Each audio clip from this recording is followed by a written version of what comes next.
a new segment. So we've got a lovely person in the hot seat this month, and we've got Stuart. Stuart's joining us. Stuart Taylor.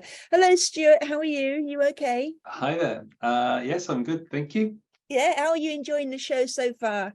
Oh, I'm loving it. Rock bottom. I'll be using that. So basically, and this segment is somebody in the hot seat, and we're joined by Stuart, who is you work in PMO, and I'll let you introduce yourself a little bit more. But he's here with us today because Stuart does something quite unique in terms of his his career and what he's doing in terms of social media, and we wanted to just put a few questions to him and and just find out a little bit more about what he's up to. But Stuart, you're working in PMO, aren't you? Yes, that's right. I'm a PMO in an insurance company at the moment in London.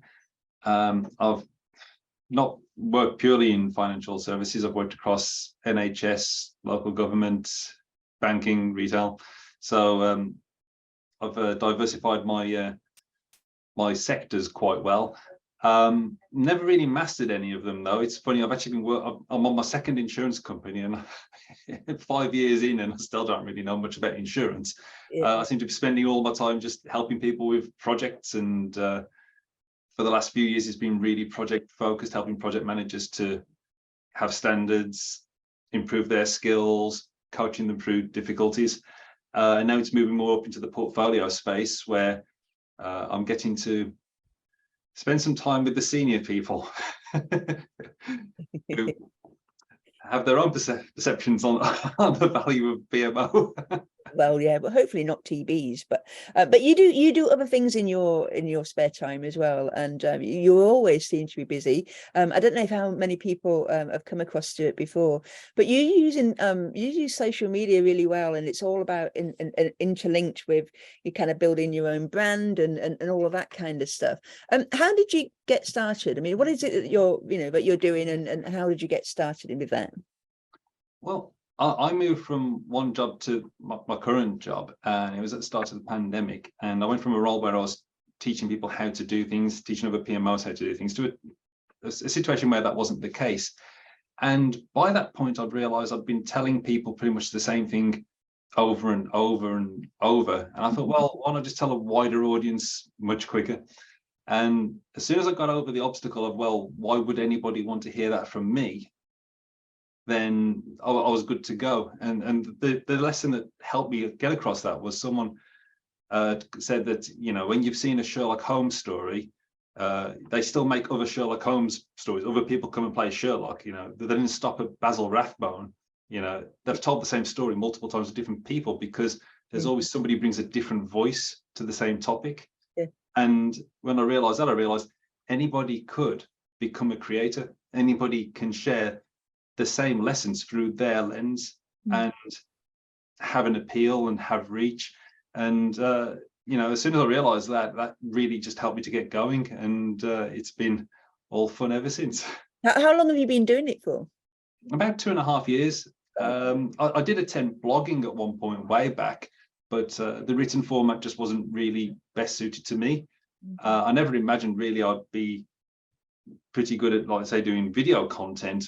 But I saw a few videos, and then I saw a video where someone gave a demonstration of their home studio, and I realized it doesn't involve that much equipment. You can get started fairly quickly, and it's quite accessible. And in fact, if you've got a modern mobile phone that's been made in the last 3 years, its camera gear is so good, it's comparable to the high-end cameras that people used to invest thousands in. So there really is no excuse. Anybody can jump in and do this now. But you say that, but I think this is quite, it's quite embarrassing. It's like, oh God, like putting yourself on camera, and I mean, are you an extrovert? Is that what that you feel quite comfortable with doing this?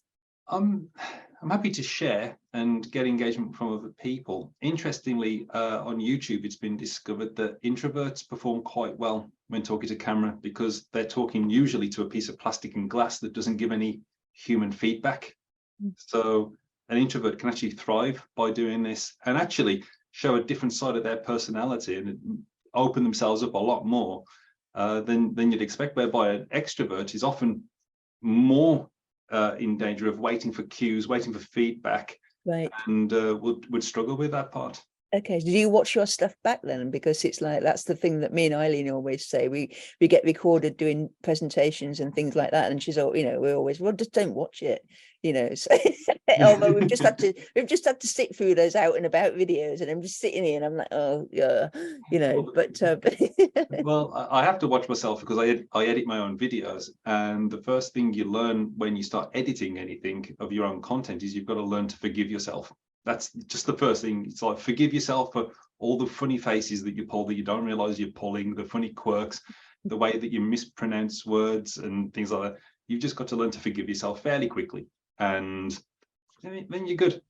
You're good to go. yeah, super. So how does this fit with what, you know, with your daily, you know, your working life, and then you've got this presence, and you know, there's anybody can check out the links to Stuart's, and you can see just how many people are subscribed to him.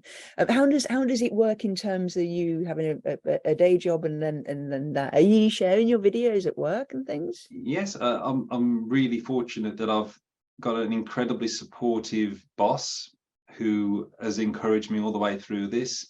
Whilst I was getting started on doing this, there was somebody in the team who's writing a book as well. So there are people who are looking to, basically the team that we've built is passionate about projects, right, and so much so they want to share that knowledge. And you know, that's a really positive thing. And my manager and her bosses have not done anything to stifle that at all. They've been very encouraging all the way.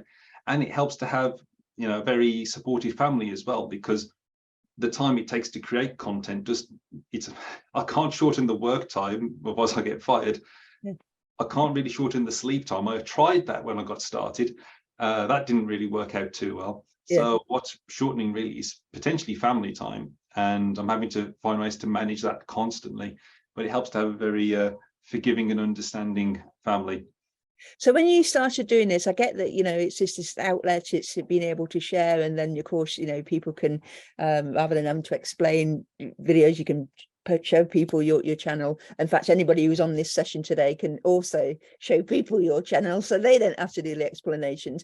But what other benefits has it brought for you that you possibly didn't imagine when you first started doing this 2.5 years ago?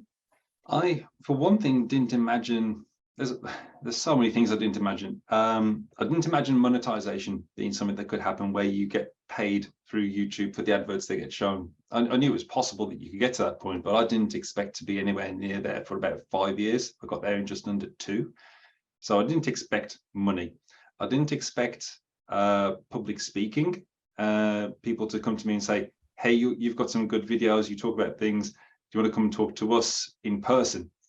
And that was a real surprise. But the biggest surprise, to be honest with you, is the community of friends that I say that I've made out of this. And I include people who are on, I know they're actually watching this and participating in this call. That's been one of the biggest surprises, because you reach out and you start making collaborations with other creators, and you get to know each other and you become friendly, and you know, it's just a really good community where everyone's really supportive. And that's maybe been the biggest thing, other than one other thing actually, yeah, which didn't happen, which is the toxic side of the internet. Okay. Never experienced it. Never. Right. I've had maybe 2 bad comments where I think I was willfully misunderstood by somebody. Someone just took the worst possible interpretation of what I'd said. Yeah. But you know, as long as you're sharing value and you always put the audience first and their time first, and you value their time, and you get to the point fairly quickly, which I'm not exactly doing a good job of at the moment, then usually people respond positively to you. Yeah. I mean, and again, this is a potential great career tool for people as well, that you know, that want to kind of raise their profile in some way, you know. But again, we can't deny that a lot of this stuff now that's available online, you may as well put things out there, and it doesn't have to be as big as what Stuart's doing and monetizing of YouTube channels and things like that, but just some little things like putting things on LinkedIn and some short videos, or even, as you alluded there, there's you blogging and writing and things like that as well. Let me just jump in there, if I may. You absolutely must do this, because you could be absolutely brilliant at your job. You could be the best PMO all of your team and colleagues have ever worked with, but that's probably maxing out at 10 people, knowing that you're good. And if anything ever happens to that team, if anything happens to that organization, you and your brilliant reputation means nothing, because there's only 10 or 8 people out there who are willing to vouch for you. If you actually build a community around you outside of there, I believe in packing your parachute before you need it. And I think that you are de-risking parts of your career by sharing with the world your knowledge, giving it away freely, not asking for anything back, and just being seen as somebody who knows that part of what they're doing. It doesn't have to be everything. It can be a narrow niche, but I really strongly believe you de-risk your career by doing that. Yeah, brilliant. No, I absolutely agree too. I've been working in recruitment for a number of years, and you know, you've got to stand out of the crowd as well. And you've got a fan here, Sadie's like, you know, sharing value is a key phrase here. Well done, Stuart. You're doing great. So you've got a fan here. So hopefully we can get you some more fans. So just going back to Stuart, so you can see his YouTube channel there is called Influential PMO. You know, he's one of you, so you should absolutely be backing Stuart and what he's been doing. There's a lot of stuff for you to dip into as well, so there's the things there that you'll be learning too if you want to go and have a look, and make sure you hit subscribe on the YouTube channel. So Stuart, we did have some other questions. You know, we've only got so much time today, but it'll be lovely to you can see there that we've done a video there already about what is a PMO. You know, please reach out to Stuart as well. Make sure you connect to him on LinkedIn. He's a lovely bloke. And make sure if you're coming along to the PMO conference this year, Stuart will be there. He's going to be doing some vlogging, interviews and general, you know, kind of stuff at the conference. So again, you know, you'll be able to come along and meet him, and you'll say, hey, it's Stuart, and let me have a chat with you. And yeah, so thank you very much, Stuart. Really appreciate you dropping in today, and you know, hopefully we'll pick up with you again. Hopefully you'll come back on the show later on, and yeah, come and share some more stuff with us. Anytime.